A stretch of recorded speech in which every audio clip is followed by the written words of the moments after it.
What we are going to do is get the people that are criminal and have criminal records, gang members, drug dealers.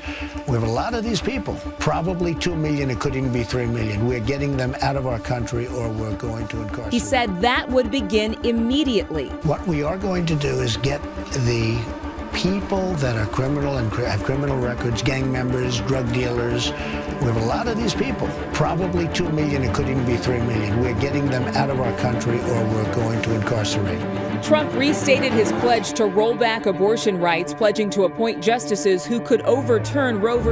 Wade, sending the issue back. Andre Davis spent over 31 years in prison for a rape and murder he did not commit. James Hill, who served over 17 years in prison in Indiana for rape after the police concealed evidence pointing to another suspect, and DNA testing excludes him as the rapist.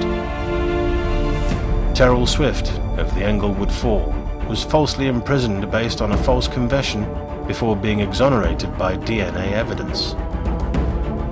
Darrell Cannon, who served 19 years after he was linked to a quadruple murder by Burgess detectives who used electric shock, bagging, suffocation, and other brutality at the hands of police.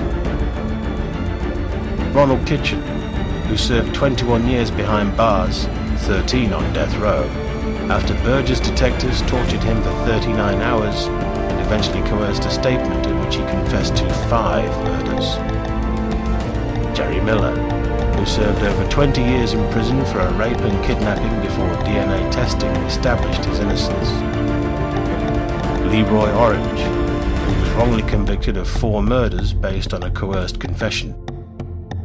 Ronald Jones, who served 14 years in prison, 8 of them on death row, before he was absolved by DNA evidence and pardoned based on innocence.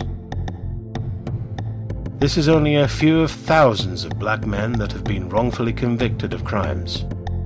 Police have lied, planted evidence, tortured and forced African Americans to confess of crimes they didn't commit. Being wrongfully convicted is bad in itself, but when you add police brutality and murder by excessive force, you have the makings of a police state.